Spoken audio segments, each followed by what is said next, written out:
Hi everyone, it's Katrina. Number 10. The Monster of the Jungle.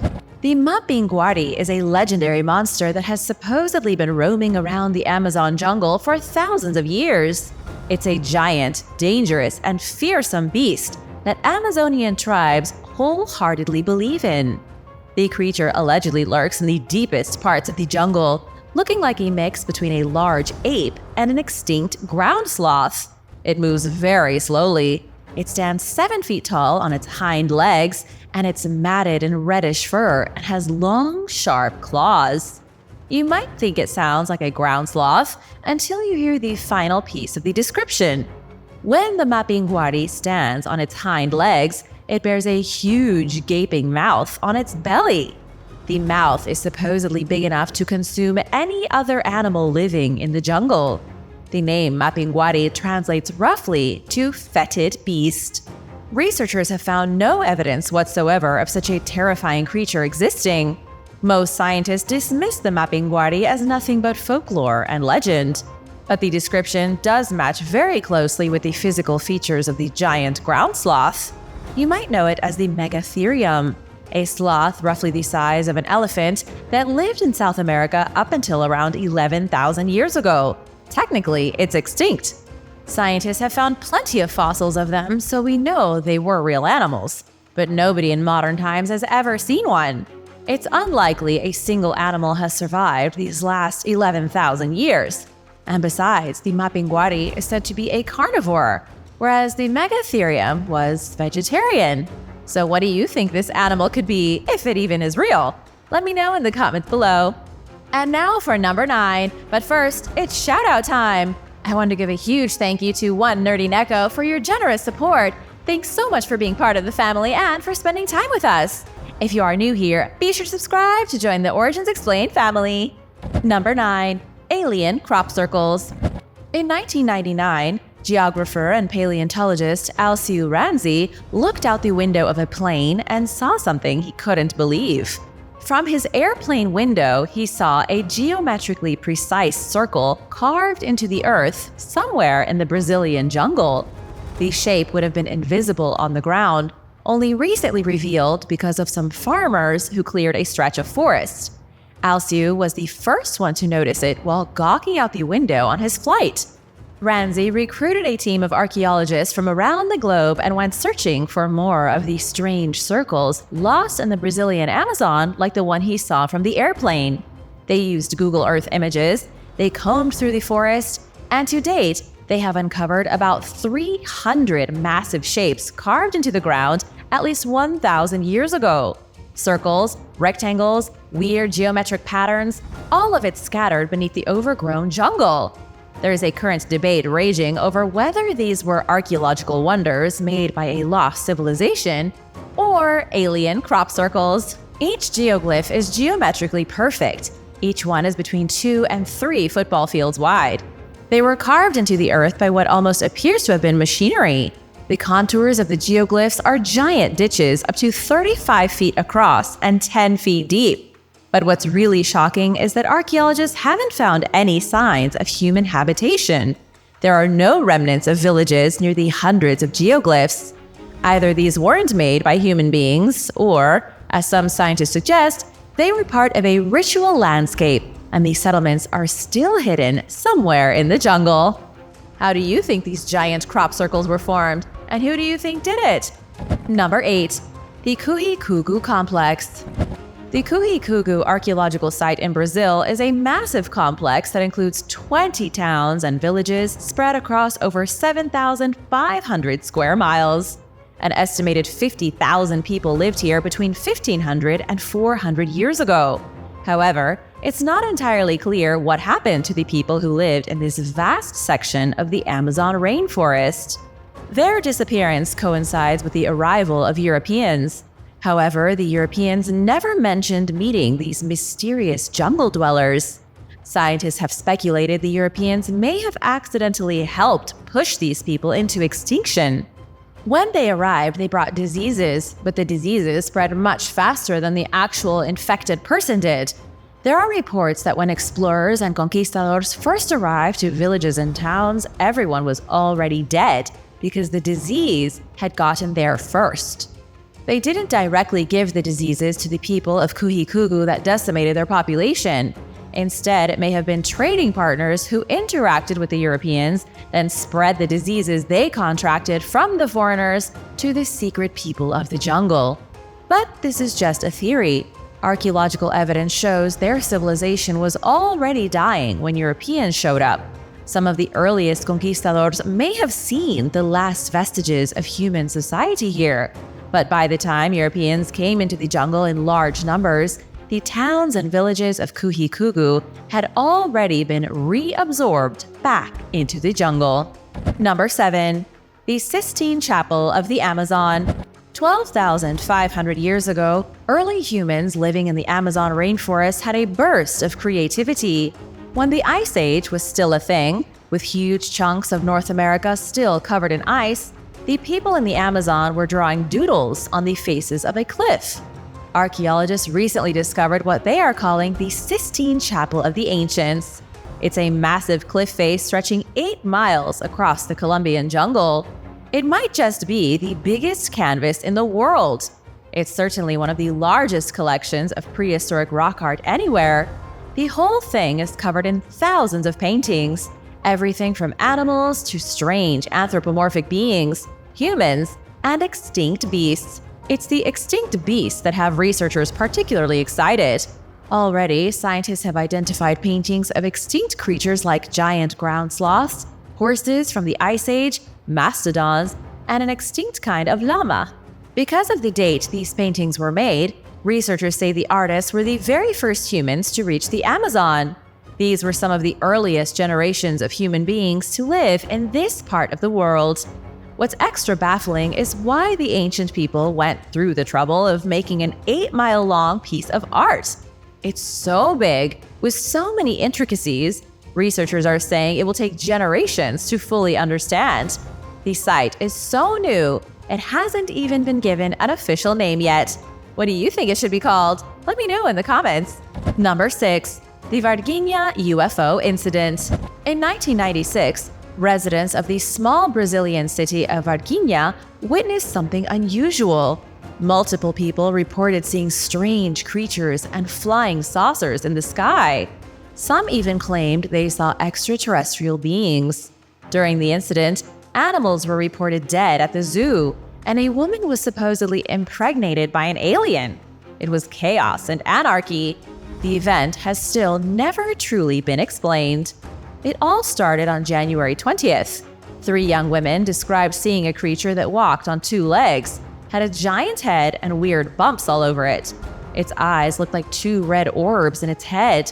They thought it looked a little wobbly, like maybe it was sick or injured. Instead of helping it, the 3 women ran away and told their mother they had seen the devil. It's hard to say if aliens really did descend on this sleepy jungle town. When news got out about the 3 young women who saw the devil, many more claims came out. People reported unidentified animals prowling the forest. A police officer was killed. There were unexplained animal deaths in the surrounding area. However, none of these singular events have ever been linked to one another as part of some botched alien touchdown on our planet. The Brazilian military released a statement in 2010 trying to put the mystery to rest. An official inquiry concluded the 3 young women came upon a homeless man who was mentally unstable, not an alien or the devil. Number 5. The City of Giants. In the local legends of rural Ecuador, there is one story in particular that has fascinated archaeologists. The story is that of a city home to ancient giants. The giants supposedly inhabited a huge part of the Amazon basin before regular humans arrived. The ordinary-sized humans defeated the giants. Then their cities were slowly reclaimed by nature. There are no official dates for when the giants were defeated, but we assume it happened a few thousand years ago. Up until about a decade ago, there was absolutely no evidence of a city of giants in Ecuador, but that all changed in 2013 when reports came out of a huge structure being found deep in the jungle. The structure was 260 feet tall and just as wide, made of hundreds of blocks. The structure isn't a building, it's not a city, but a wall sloping out of the ground at a 60-degree angle. It looks like a paved street of cobblestones, only way bigger and jutting out of the earth like the roof of a building. The rocks were clearly sculpted by human hands, but whose? Ordinary human hands? Or the hands of giants? It's been a decade since the discovery was announced, and we haven't gotten any more information. The international team of scientists who found the structure took photographs of it, documented it, talked about it briefly, then nothing. It doesn't look like anyone has gone back since. We don't know what's buried in the jungle here, how many other structures there are, or why all archaeological investigations suddenly ceased. Number 4. Marajoara culture. The Marajoara culture lived on an island at the mouth of the Amazon River in northern Brazil. Expert historian, journalist, and author Charles C. Mann believes the culture reached its peak in 800 AD, then flourished for 600 years before disappearing. Human activity began on Marajo Island around 1000 BC, but it took nearly 2,000 years for them to really hit their stride. Archaeologists have found the ruins of buildings, smashed pieces of pottery, elaborate paintings, statues, and burial urns. There was a very intelligent and technologically advanced group of people living on this random Amazonian island. Scientists still don't know everything there is to know, of course. The Marajoara could have supported a population of around 100,000, demolishing huge swaths of rainforest to make room for large-scale agriculture. American archaeologist Betty Meggers suggested the society moved across the jungle from the Andes and settled at the mouth of the river, and this would make them potential relatives of the Inca. Skeletal evidence, burial mounds, and residential structures show there was major stratification on the island. There seems to have been an elite class, identifiable by their well-nourished skeletons, and don't forget their huge houses. Then there were the peasants, identified by their frail bones and tiny huts. Nobody really knows what happened here. We don't know where they came from, what religious beliefs they followed, or what their government looked like. But based on the evidence, the island had a very small group of elites who controlled a significantly worse-off group of people. Number 3. The Giant Anaconda. In the 19th century, explorer Percy Fawcett discovered a prehistoric snake as he hunted through the Amazon jungle for lost civilizations. According to Percy's own account, the enormous serpent was about 40 feet long and a foot in diameter. It was a living terror about the size of the extinct Titanoboa. But this was a little more than a century ago, and Titanoboa went extinct 58 million years ago. There is very little chance Titanoboa is still clinging to life somewhere in the jungle. The locals still report seeing this creature and call the serpent Yakumama, Mother of Water. In the years since Percy Fawcett vanished in search of the lost city of Z, many more explorers have reported seeing a huge snake. Some are clearly lying, saying they saw something over 100 feet long slithering through the jungle, but there are plenty of more reliable accounts. A Peruvian man named Juan Palomino allegedly found an anaconda 40 feet in length and killed it during a military expedition. Mike Warner, an Irish lithographer, said he found proof of the creature looking through satellite images in 2009. It's not totally impossible that Percy Fawcett came across an oversized anaconda. The green anaconda does grow to be 23 feet on average. It wouldn't be out of the realm of possibility to find an exceptionally big one, or to at least misjudge its length. Maybe there are 30-foot anacondas, and people have mistaken them for being 40 feet long. Do you think there are snakes over 40 feet long hiding in the Amazon? Let me know in the comments. Number 2. Manuscript 512. In the National Library of Rio de Janeiro, there is a section of ancient and mysterious manuscripts. One of them is a document which dates back to the 18th century. It's called Manuscript 512, and it tells a rather unusual story. The ancient document details the discovery of an ancient stone city in the Amazon jungle.